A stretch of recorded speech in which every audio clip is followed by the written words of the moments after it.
shape the policies that we have, and those have global impact in terms of the US's involvement in climate action, foreign conflicts, trade agreements, et cetera, et cetera. And all of those things can affect you personally, whether you are here in the US or you live elsewhere. It's also an important aspect of US culture. So it can really enrich your understanding of the community and the society that you are here to visit.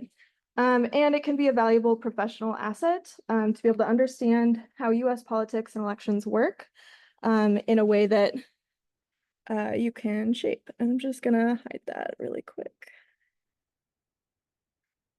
There we go. Okay, so who can vote in the US? This is probably the most immediately important, relevant information that you need to know. In order to vote in the US, you must be all of the following: a US citizen, a legal resident in the state where you live, 18 years or older, and registered to vote by your state's deadline. And you cannot be disqualified for any reason. There are lots of potential disqualifications. The main ones being that if you reside in a US territory, you cannot vote for the president in a general election. In most states, you can't vote while you're incarcerated for a crime. And in many states, you cannot vote if you have a felony conviction or if you've been deemed mentally disabled by a judge. There are very few exceptions to these rules, but if you're ever unsure, you can always talk to your local election official who can clear things up for you. And there are pretty steep penalties for casting a ballot if you are not eligible to vote. But this can be a monetary fine and possible prison time, but it could also affect immigration status. So it's definitely something to be careful about. And importantly, this also includes signing any ballot measure petitions. This is less of an issue in Wisconsin because Wisconsin doesn't allow ballot initiative petitions to get something on the ballot. It has to come from the state legislature. But many other states do have those, and you'll want to be careful about that if you are living in another state that has those petitions and would request, like, can I get your signature because we want the people to be able to vote on this. That's something that would count as casting a ballot.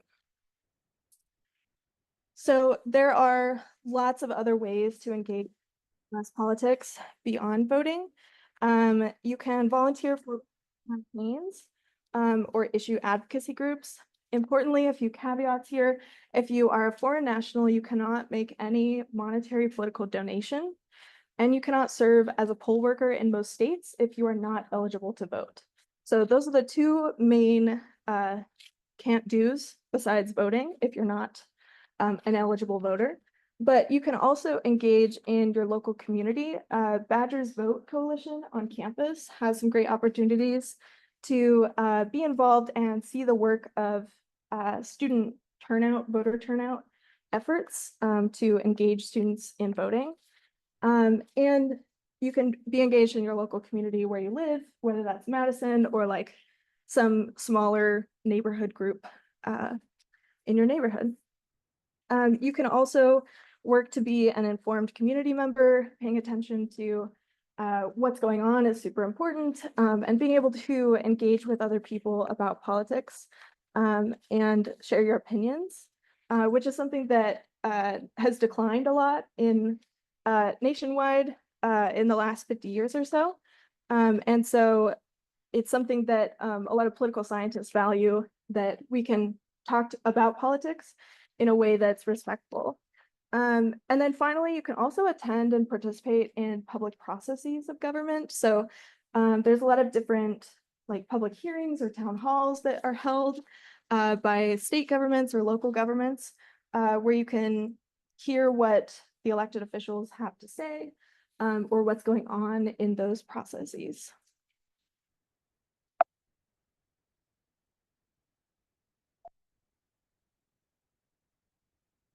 Okay. So before we get into the details of US elections, it's important to know a couple of basic facts about the US government. It is structured very complexly. The founding principle in the Constitution of separation of powers led the founders to divide government authority between three branches, legislative, executive, and judiciary. And the main bodies of those branches of government in the US federal government at the national level are the president, Congress, which has two chambers, the House of Representatives and the Senate, and the federal courts, led at the top by the US Supreme Court. So we have a lot of different bodies of government just at the national level, but then because the US is a union of 50 states, it is a federal republic, which means that it shares power between multiple levels of government. So typically that's the federal government at the national level, and then the subnational level with 50 state governments plus DC, the District of Columbia, which is something between a state and a locality, closer to a state, but it doesn't get to do all the things that a state gets to do. And those state governments also delegate authority to local governments, which are typically at two tiers, counties, and then municipalities below them, and there can be lots of different municipalities. So we are in the city of Madison, but there's also lots of townships in the state of Wisconsin. There's also boroughs and villages in other states. And I think Wisconsin has a lot of villages as well. So importantly, we have many levels of government plus overlapping tiers of government as well. And what that gives us is a lot of bodies of government that share power. And one thing that's a fascinating number is just that we have over 90,000 local governments across the country in the US.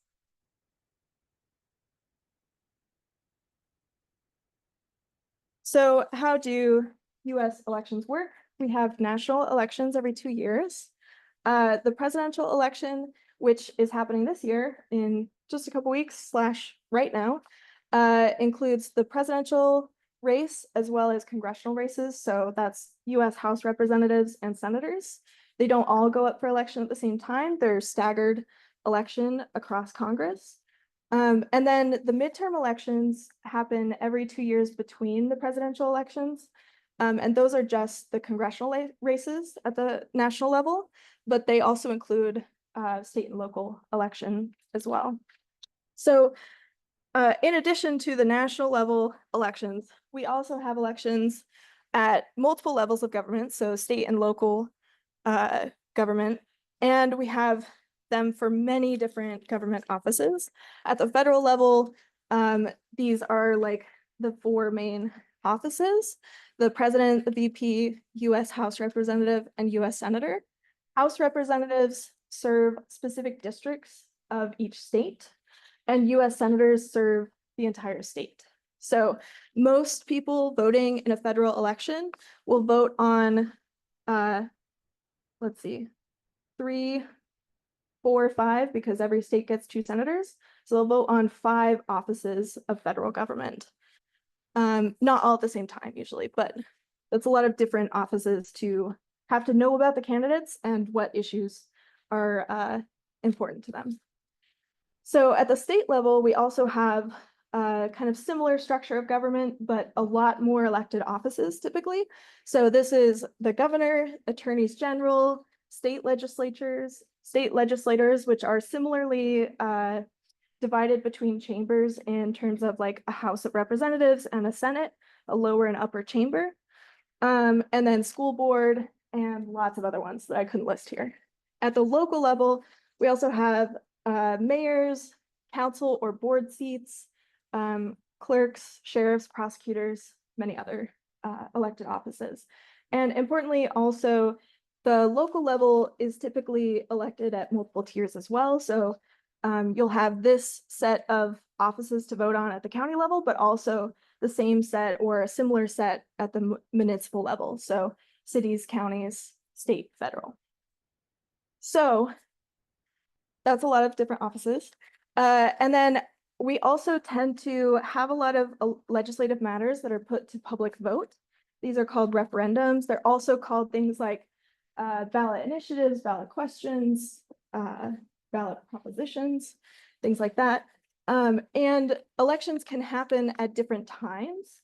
A lot of elections for electoral races or contests that happen at the state and local level that are not coinciding with a federal election, we would call those off-cycle elections, and those can happen whenever the legislature decides to define those election times. And so that can give us a lot of different elections in one year.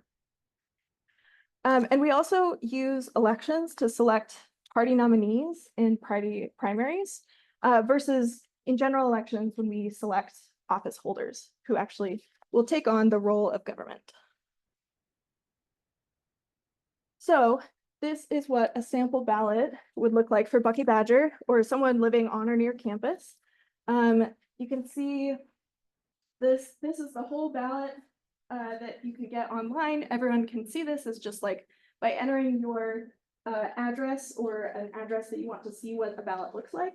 And there are lots of different federal elections up here. This is president, US Senator, Congress District 2, and then we have some state elections. And then we get into county level elections, Dane County District Attorney, Dane County Clerk, Dane County Treasurer. I think those are all county level. And then we get into some ballot measures where voters can decide directly on proposed changes to policy or law. So there can be a lot of different things on the ballot at one time. And obviously this isn't what the printed out version looks like that people are actually voting on. But it gives you a good idea of like how much can be on a ballot at one time. So how do US elections work in a little bit more detail? To really understand them, you need to know some general things about the rules and administration of elections.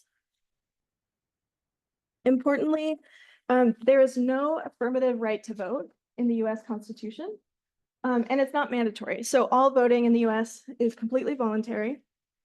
It's also very highly regulated. So voter eligibility, as we already covered a little bit, but also the rules for registering to vote, which is required in almost every state, and any other requirements for what voters need to do in order to participate, as well as the place and time for voting, the actual methods of voting. This has changed a lot with the increase in mail-in ballots or absentee ballots, which allow people to vote at home and then send those ballots in to be counted. And there are lots of rules about what's required to get on the ballot as a candidate, and what the regulations are for running your political campaign, and especially as it relates to campaign finance, and what kind of money you can accept and from whom. So another really important aspect of this is that US election administration is hyper-federal.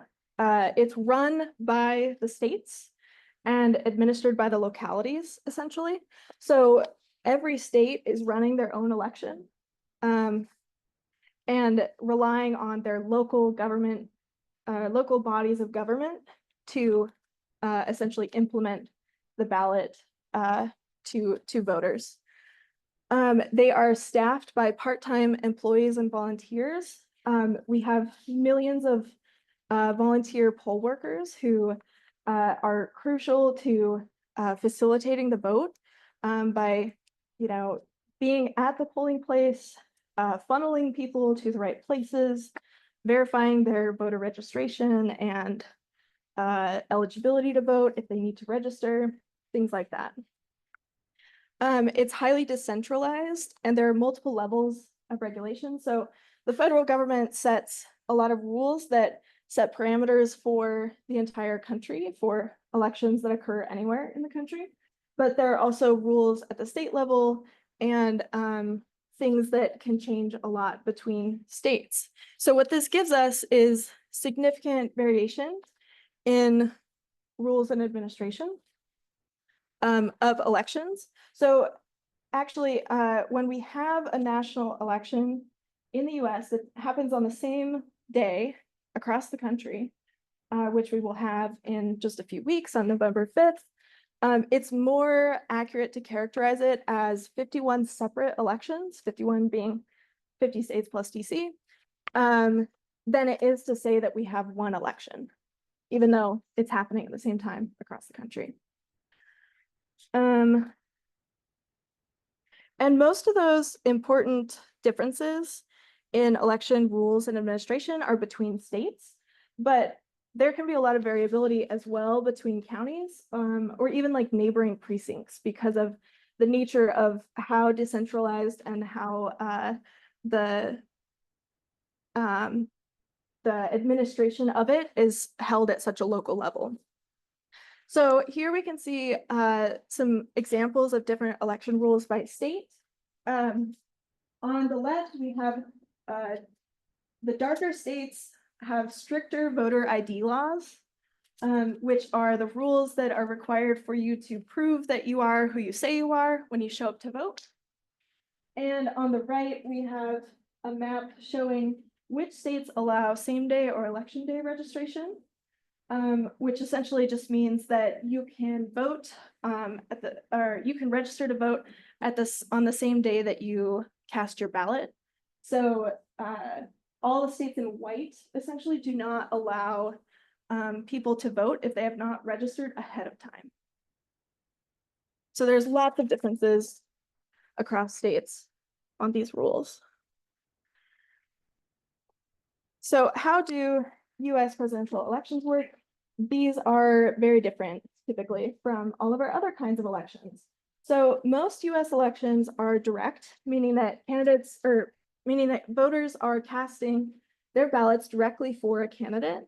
But that is not the case with presidential elections because of the Electoral College. The Electoral College is designated in the Constitution as a method to assign electoral votes to each state that are then cast by their presidential electors, which are just a group of people who are decided upon every election. They don't stay together in like a college somewhere.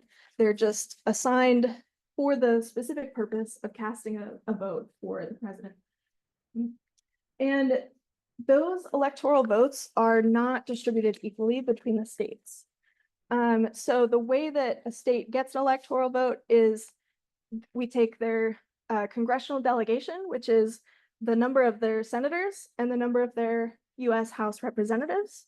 The number of US House representatives does vary by population size, but it's not proportional to like one person, one vote, one person, one representative, if that makes sense. And the way that you win in the Electoral College is you get a majority of the 538 electoral votes, which means that you need 270 electoral votes to win. And most elections in the US are winner take all, or that's also referred to as first past the post, which essentially just means that most votes wins. And in the US, these are mostly all single member districts or single winner districts, which means there's only one seat to win. That's not always the case, especially at local levels of government, but it is the most typical at federal and most state level positions. And that winner take all method of election is especially true in presidential elections, where winning the highest number of votes in a state gives you all of that state's electoral votes. And we struggling to connect here. Might be okay. So what this means with the use of the Electoral College to elect presidents and vice presidents, which are all on the same ticket, is that winning more votes, even a small margin of them, in the right places is what really matters. And that's what gives us swing states or battleground states, which I'll get into a little bit more later in the talk. So when we look at the 2020 presidential election results, on the left, we can see the candidate that won each state, red being Donald Trump, blue being Joseph Biden. And on the right, this map, the map on the right actually shows us better the value of each state to the Electoral College for that candidate. So we have a much larger number of electoral votes. Okay, these TVs don't like me. Okay, so we can see there's a lot more electoral votes in California and Texas and New York. That's never really happened. I don't know.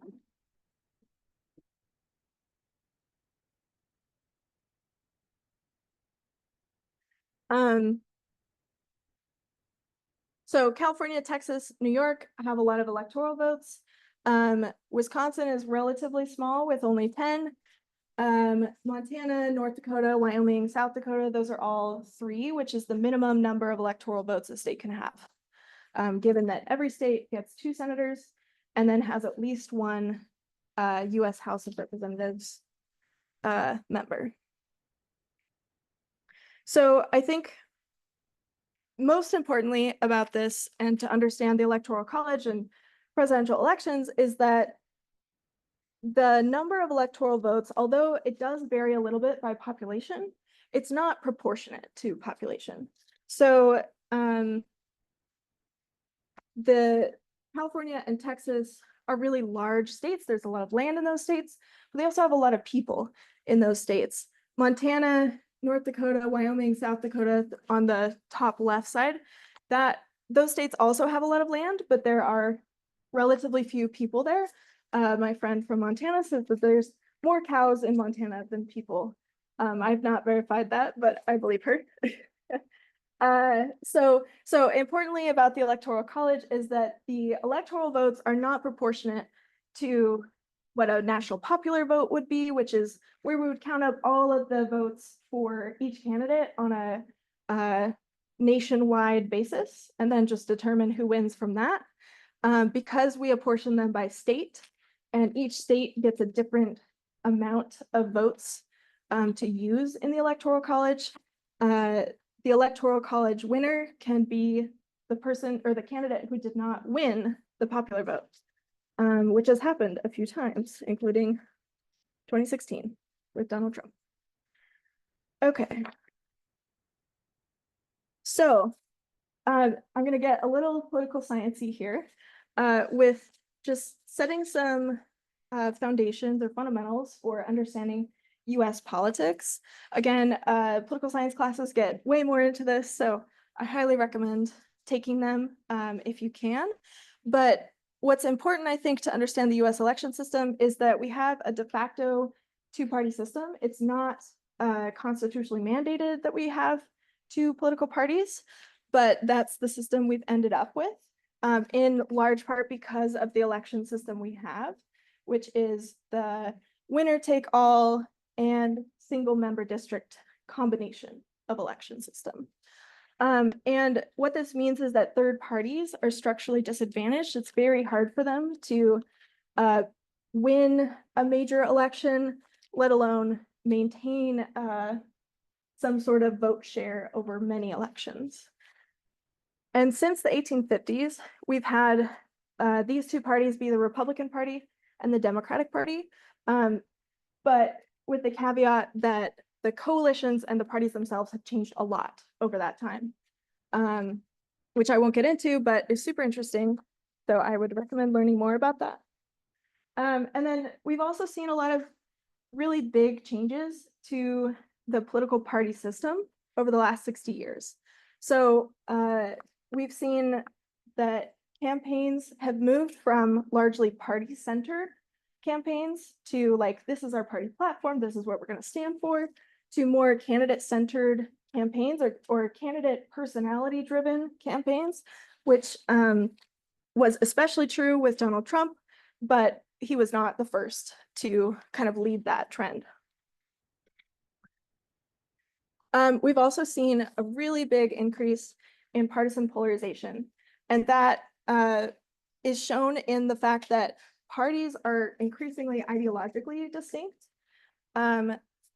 Partisan members of Congress and other legislators have been increasingly polarizing to the extremes and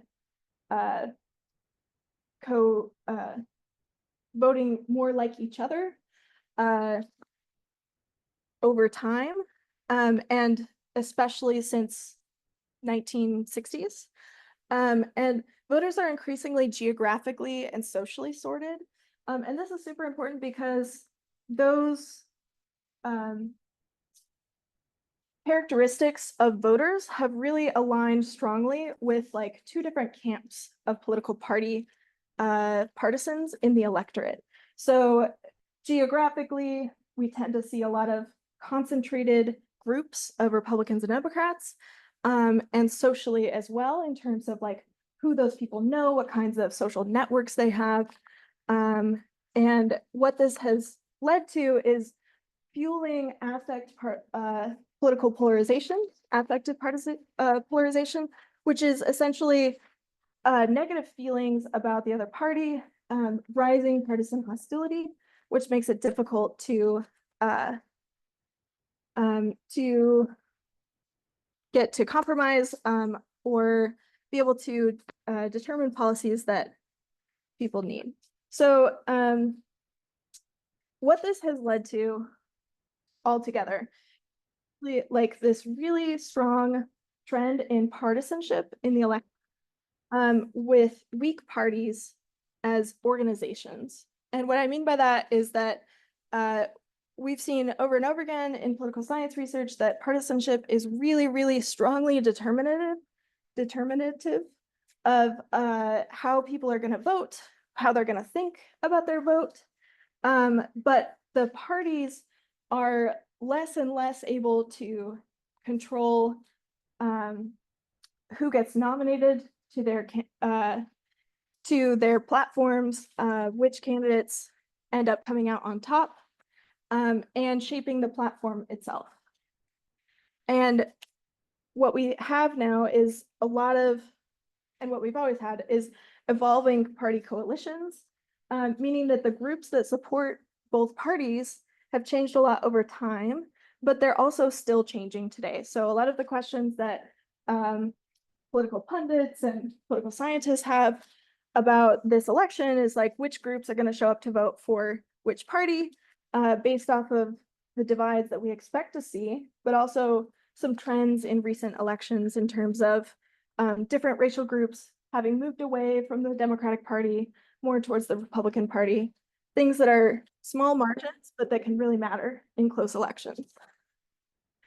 And then we've also seen a lot of change in terms of parties increasingly targeting specific voters or specific groups of voters based off of the estimates that they get from their data, which may or may not be right.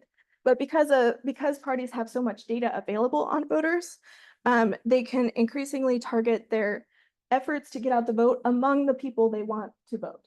And that's been a really interesting change in the last few years. So why is Wisconsin important? Well, close elections are increasingly common in the last 2 decades. And as a swing state, the small margins can mean big national implications. And those small margins of victory are magnified by the Electoral College, which give Wisconsin an outsized role in the presidential election, but also because of that, an outsized role in US politics more generally.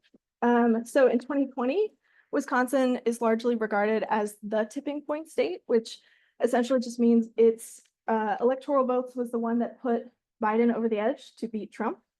And the difference between the vote for Biden and Trump in Wisconsin was only 20,000 votes. 4 of the last 6 presidential campaigns have been won by less than 1%, which in a state of 6 million people is not that many votes. And Wisconsin really reflects national voting trends, tends to be a microcosm of those national voting trends. So we have a really evenly divided electorate with lots of Republicans, lots of Democrats. We have important partisan divisions in terms of urban and rural voters, and a strong presence of white working class voters who have historically had a big union presence, which was largely under the Democratic Party or supported the Democratic Party, but has since shifted in recent years. And we have a lot of polarized politics here in terms of like how intense the rhetoric can get and how difficult compromise can be to get in our politics. So what this means is that Wisconsin gets a lot of political attention. We get a lot of visits from the presidential candidates. We get a lot of literature in our mail from campaigns, as well as campaign ads. I think the campaign ad spending for the Supreme Court race was the highest in the country ever. Oh, I'd have to double check that. But when Janet Protasewicz was running for the Supreme Court in Wisconsin, there was an absurd amount of campaign ads that was and spending used to kind of try to support her. And then we also see a lot of canvassing and direct contact with voters to try to get them to show up to vote. So big picture stuff about the 2024 election. Political scientists would turn to the fundamentals to understand and predict what the outcome of elections would be. And these are generally extremely good at predicting election outcomes. Understanding what party people belong to and the aggregate of how many partisans in each electorate we have, or in each election we have, understanding the party or the incumbent's performance in office, what those approval ratings or favorability ratings look like for the candidates, and the state of the economy, or what perceptions of economic management have been. Those tell us essentially like 80% of what we need to know to predict the election, but there's a lot of stuff that changes every election. And for this year, a lot of the key issues that are driving voters are inflation and the economy, abortion and reproductive rights, immigration and crime, and then foreign conflicts, particularly the one between Israel and Gaza. So over and over again, these are the issues that a lot of voters are saying are driving them to vote for one candidate or the other. But we have a lot of big questions that we really can't answer without knowing the result of the election. So we can do a lot of polling, and polling has gotten a lot better at predicting what the election outcome will be, but we really don't know what the outcome of the election will be until the election happens. And that is even more the case today with extremely close elections where there are, it's essentially a toss-up and most people cannot say one way or the other who will win. So those questions coming out of this election will be, what will voter turnout look like? Will we see problems with people in the southern states that have been hit by the hurricanes recently? Will they have issues being able to vote? Will they even have time to vote in their schedule? Which issues will end up mattering most and for which voters? We tend to see a lot of different groups care about specific issues more. And then which presidential swing state will be the tipping point this time? A lot of the current analysis suggests it's going to be Pennsylvania, but we really don't know. And will the loser accept defeat? This is an important question to understand our democratic institutions and whether they will hold this election. So a couple of key races that you probably already know about, but I'll just talk a little bit about, is the election for presidency between Kamala Harris and Donald Trump. This is unprecedented in many ways, with Biden dropping out, Kamala Harris taking over the nomination, and being a relatively new or unknown candidate to most of the American public. So I think this race will be studied for a very long time. And polling suggests the race will be very close. There are 8 swing states that we're expecting their electoral votes will make the biggest difference in who wins. But we also have the Senate and the House at the federal level. So the Democrats currently hold a majority. They risk losing that because it's, I think, by 1 seat. And there are 9 key races in these states: Arizona, Michigan, Montana, Nevada, Ohio, Pennsylvania, Texas, Wisconsin, and West Virginia, that people will be watching very closely to see who will end up holding control of the Senate at the end of this election. Interestingly, as well, some of those states that I just listed are swing states, but not all of them. And the Senate is really an institution that has led a lot of states that don't matter so much in presidential elections to matter a lot for control of the federal government, at least in terms of Congress. And then in Wisconsin, we have our Senator Tammy Baldwin facing challenge from Eric Hovde running on the Republican ticket. So, and that one's predicted to be pretty close as well. In the House, Republicans might maintain their narrow majority.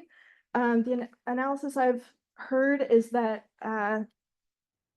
this is a better map for Republicans this year, in the sense that, like, there are more Democrats defending their seats than Republicans.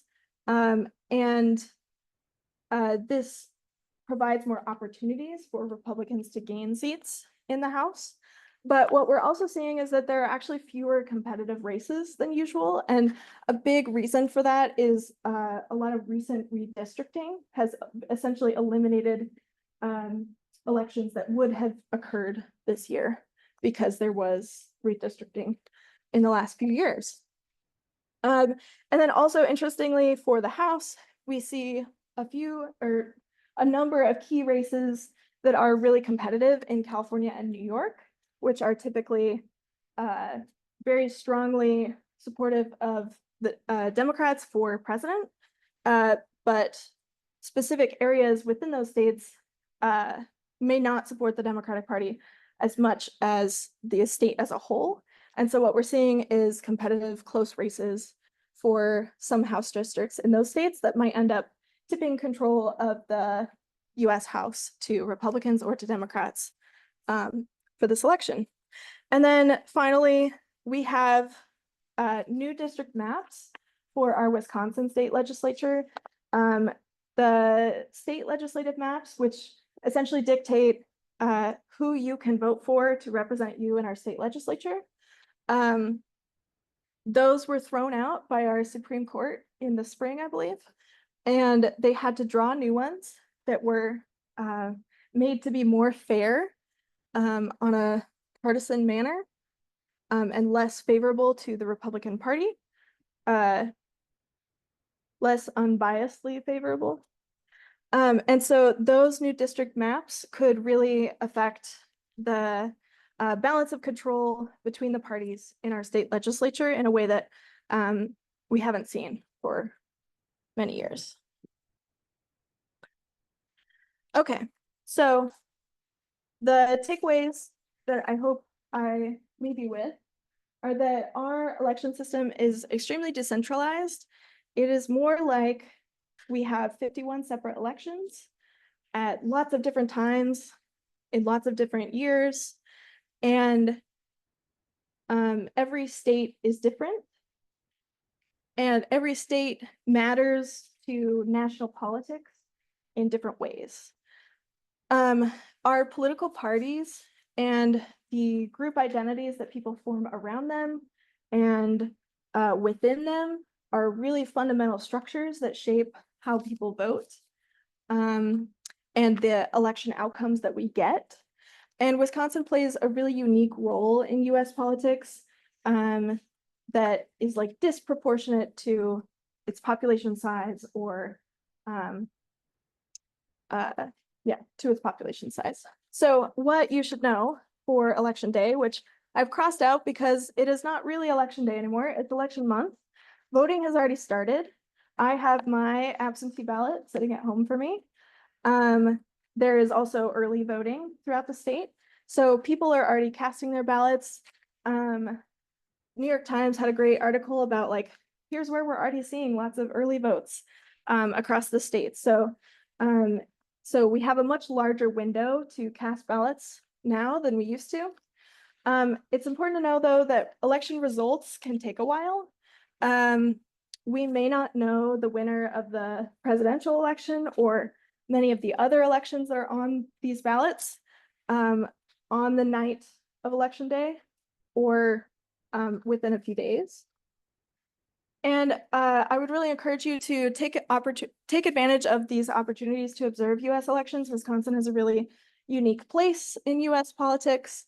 I have been fascinated by it since I moved here. And I would really encourage you to be a critical consumer of especially election information, since there tends to be a lot of misinformation and mischaracterizations of how election processes work. So I encourage you to be skeptical, check with the sources, check the facts, and then make sure to verify what you share before you share it. And I'm happy to answer questions. Thank you.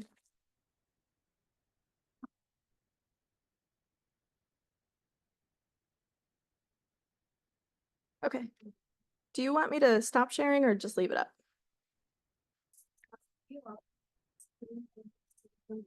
Are able to participate in the presidential elections? Yeah, I believe they have to register specifically as they're abroad. And then I believe they are mailed their ballot. And then they have to mail it back, and it has to happen much earlier than everyone else is voting in the US because of that transportation issue. So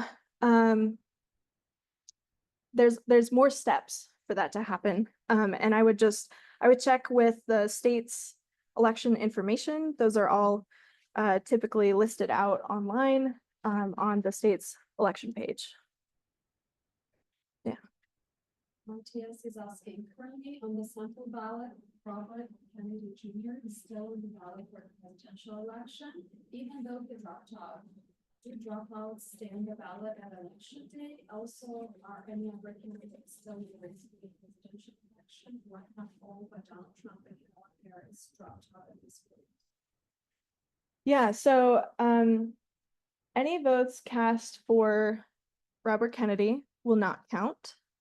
The issues with getting his name off the ballot have not been resolved evenly across states. So some states have taken him off the ballot and it's not an issue.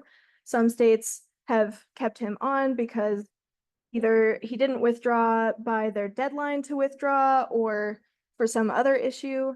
And so that presents a problem to voters who may not know that a vote for him would no longer count. And then the other question about other candidates for president, there are some. It is more difficult for third-party candidates to get on the ballot. And they have to do it in every state because every state runs their own election. So I'd have to double check my ballot to see if we have any other ones on ours. But as far as I know, there's no like major candidates running at the same time as Kamala Harris and Donald Trump. Oh, there is Jill Stein of the Green Party, I believe. And there's probably a couple others, but I would not expect them to win. Jaya has another question. What are the rules around witnessing, signing ballots if you're not a U.S. citizen? And the most important things to know for non-citizens heading into this election. So the first question is about signing a ballot, witnessing a ballot. I believe If a witness signature is required, it has to be a signature of another voter. But I would double check the state that you live in. For those rules, it should state it pretty clearly on the ballot itself about who is allowed to be your witness. But if not, you can check online. And then can you repeat the second question?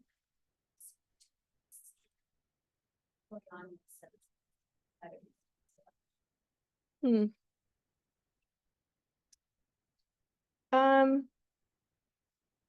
I think being patient with the results, it could take a while to count ballots, especially counting absentee or mail-in ballots will take a while. Some states do not allow the processing or the counting of those ballots until election day. Some states do one or the other, some states do both. But what that means is essentially election day is going to be very, very busy, and there's a lot of ballots to count in a country with millions of voters. So being patient for the results is probably one of the biggest things. And then being wary of anyone who, or any news organization who calls the election. And calling an election simply just means that like a news organization feels they have enough information to say who won. But that is going to be very difficult to do that this election because of how close the polls suggest the race will be for president, but also for lots of other races, including the Senate and the House. So I think I would warn anybody to be careful about election misinformation. Make sure that you check the facts, check your sources, but expect it to be close, probably. Yeah. So who officially calls? I don't believe there is an official call. It's just all news organizations that are watching this happen and are collecting data from each state on their election results. The official process is a vote certification process where the state like election official, usually that's like Secretary of State or Lieutenant Governor if you're in Utah, they certify the election results for the state. Then they submit it to their state electors, who then cast their vote and submit it to Congress to verify and accept essentially in January. So there's no real like official calling of an election. There are some news organizations who are like better known for checking the accuracy and like making sure that they do it well, but it sort of varies by news organization, like what their process is for that. What is the recount and when does it happen? Who asks for them? What can you tell us a little bit about what does a recount mean when that's heard? Yeah, so a recount is just the process of counting up the votes again to verify the result we think we got in the first set of counting. There are, every state is different. Wisconsin has an automatic recount if the vote is less than a percentage point difference, I believe. I'd have to double check that.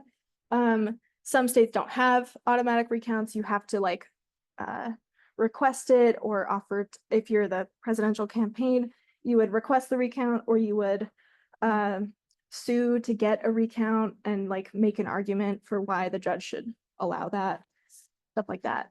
And the processes for doing it vary a lot by state as well. I believe in 2020, we did, I don't know if we did a statewide recount, but we did a recount in Dane County. And I believe that was by hand in addition to machine totals. And that takes a lot of time and resources. Yeah. I have some more questions about the electoral college. Mhm. So I'm just gonna like make up numbers. So there are 1,000 people in Wisconsin that can vote.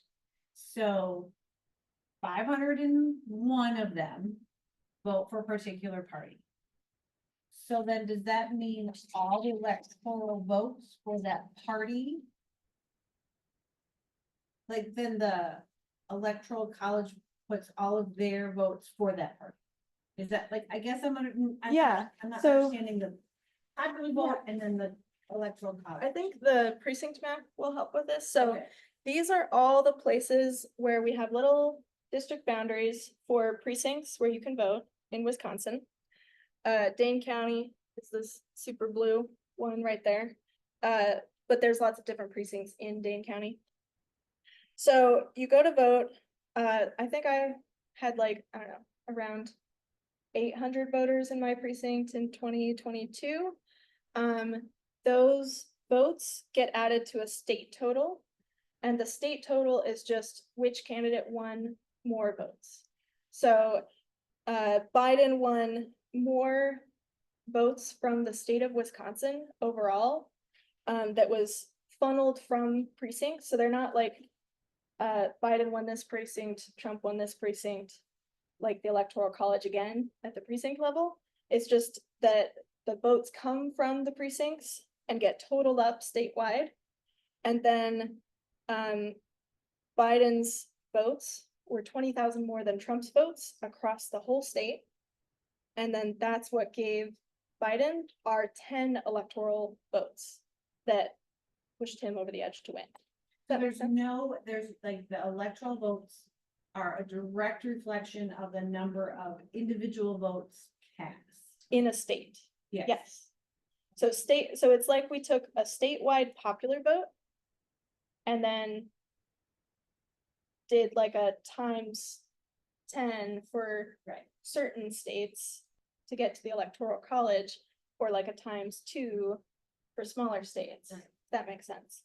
So so each person's vote doesn't count the same for the electoral college, but each person's vote in a state counts for the win of that state. That makes sense. Yes. Why did we go to an electoral college? Yeah, there's a lot of concern from the founders about people not understanding politics and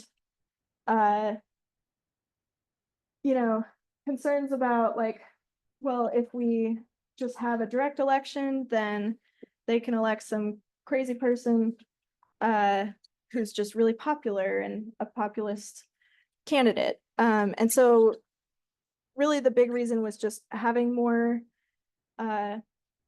control over the outcome of elections given to more of the like political elites, essentially.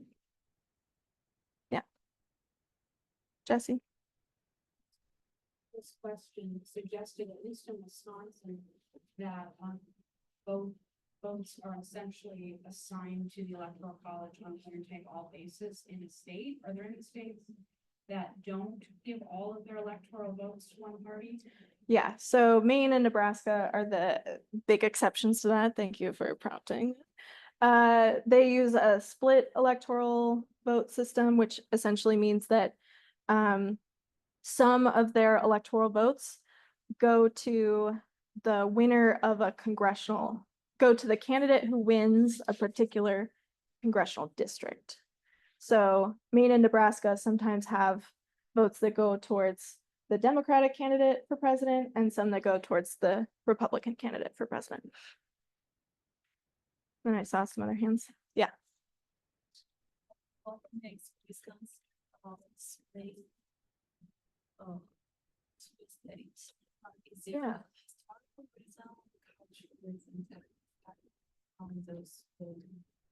Yeah, I mean, I think there's a lot of different reasons, but one thing that's not shown on these maps is how much the candidates won their votes by. So California tends to be a really, really strong vote for the Democratic president, which means that there are a lot of like wasted votes, which is like more than needed to win. if that makes sense. Wisconsin is unique, and a lot of the other swing states are like this because it's so divided. So like, I'm from Utah. Utah is a really, really strong Republican state. The fraction of Democratic votes in Utah is really small. And so like most presidential candidates know that they can count on Utah voting for the Republican candidate. Most presidential candidates know that they can count on California as voting for the Democratic president. They can't count on that with Wisconsin. They can't count on that with a lot of the other swing states because it's so closely divided that all of their effort to winning the election typically goes to the swing states, where they, or battleground states, as we also call them, where they are trying to win as many votes as possible because they're up for grabs, is what campaigns would call it. Yeah, does that answer your question? Swing state. Yeah, so they spend a lot of money. They put a lot of political campaign ads on TV. Sorry? Oh, what do political parties do to win votes in a swing state or to try to win a swing state's electoral votes? So they'll spend a lot of money on campaign ads on TV or on radio or on billboards. They'll visit those states a lot to try to hold rallies to spark a lot of enthusiasm for the candidates. Both Harris and Trump have visited Wisconsin multiple times. Having people show up at those rallies is really important as like a sign of enthusiasm and support that could indicate that they'll get a lot of voters who show up on election day to vote for them. And then what else?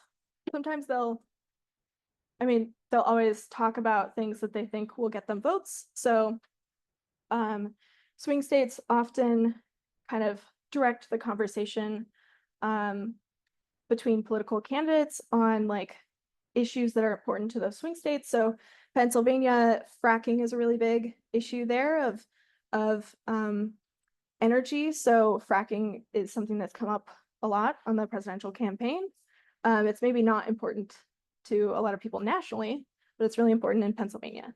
So they will talk about stuff that's important to those states in those rallies, and sometimes they'll try to like curry favor with the state's like political organizations. So like the Democratic and Republican Party organizations in Wisconsin are like pretty closely tied to both of their respective campaigns. Let's see, I know in the Republican National Convention that was held in Milwaukee, which was a choice to kind of show how important Wisconsin is to the Republican Party. Pennsylvania state party representatives were given some of the best seats in the House next to the Wisconsin representatives of the party. So so they'll do a lot of stuff to try to get swing state votes. Yeah. Yeah. What do you mean when you say that voting for Kennedy does not count? Sorry, say that again. What do you mean when you say voting for Kennedy does not count? Yeah. So I would like to double check my facts on this right now, but what I understand is that because he's no longer running for president, any vote that's cast for RFK, Robert Kennedy, would just simply not be counted. Like they'll count them all up, but nothing will happen with them. Like they won't go towards a ticket because he's no longer on a presidential campaign ticket, if that makes sense. Well, the Wisconsin Supreme Court ruled that he is staying on the ballot precisely because theoretically, if people do vote for him, it does count and he could potentially win the election, theoretically. Yeah, I think the problem with that is that's not how it's going to work in almost every other state. So he could, I'd have to double check that, but if that's the case, he could win votes in Wisconsin. He could win. Let's say he won Wisconsin, he could get Wisconsin's electoral votes, but then Biden and Trump would have a lot more electoral votes in the electoral college that would get them the win, and he would not, if that makes sense, because Wisconsin, most other states, Kennedy votes will not count towards a state's electoral vote win. Yeah. Things like that happen. Pete Buttigieg in the Democratic primary in 2020 dropped out, and there was there was a lot of candidates at that time. Many of those candidates started dropping out as it got closer to the primary election. Many of those candidates stayed on the ballots for those primary elections because they dropped out too close to the election for them to like reprint the ballots or change the process in some way. And so votes that were cast for them weren't counted. And that's the danger of dropping out close to an election. There's a lot of work that has to go into preparing ballots for voters to make a decision on. I wonder if there's any requirements to vote in a certain state. Like, does he need to be a resident in a certain state, or just like he must live in a certain state for more than 3 or 5 years to vote in a state? Yeah, there are a few exceptions, but they're very few.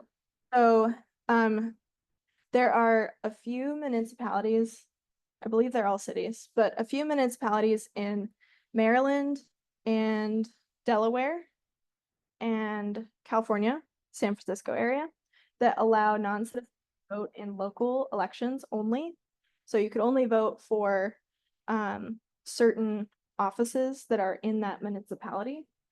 And California specifically, those municipalities only allow legal parent, guardian, non-citizens to vote in school board elections only.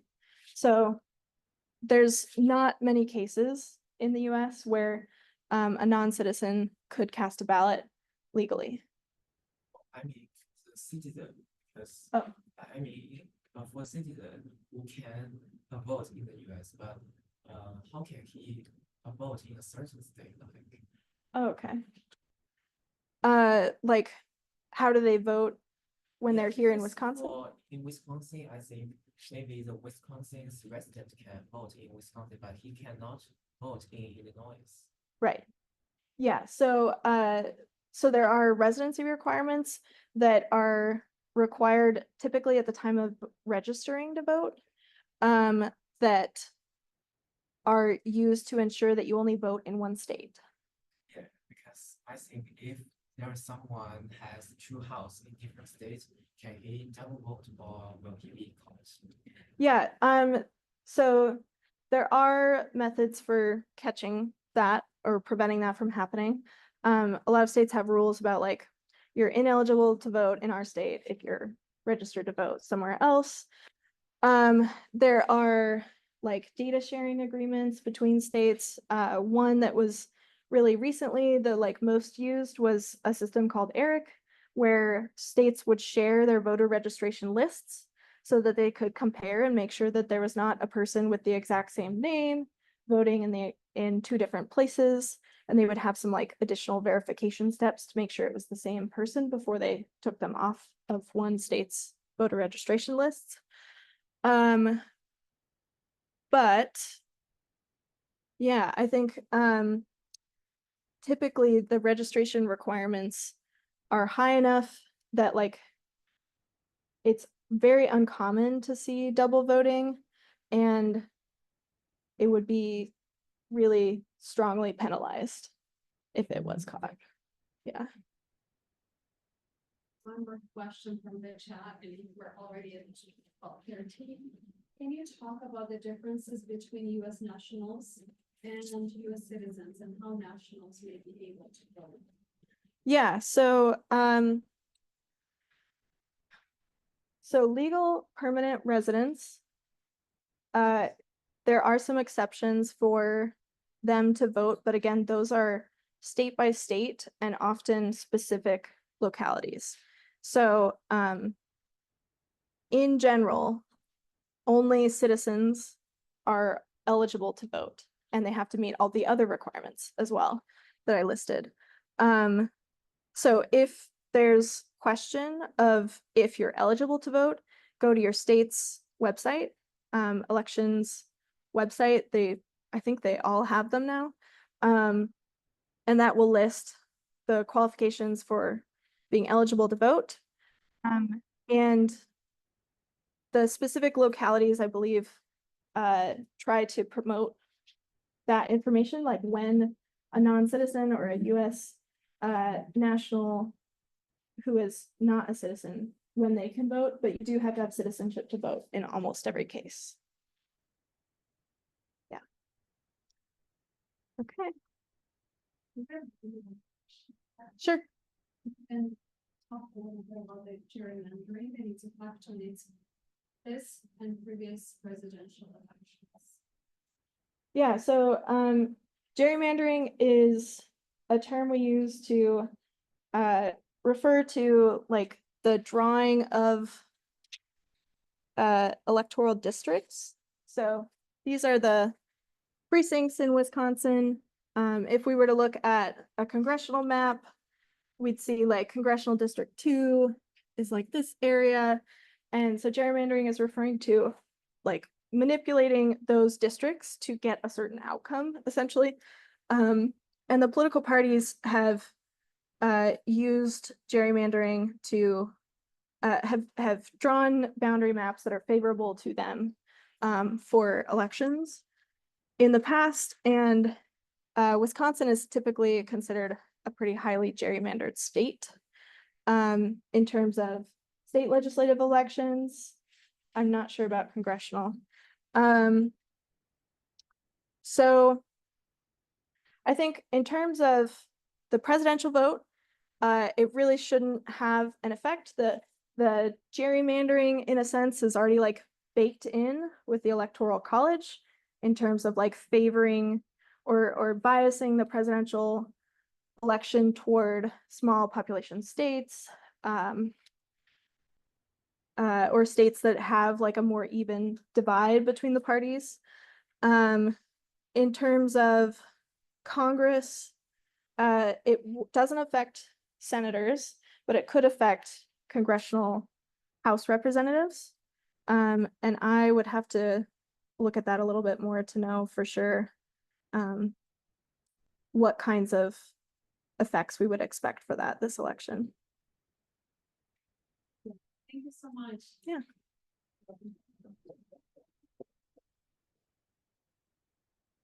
Thanks for coming. Hope you learned stuff. Thank you everyone for coming, or those attending virtually.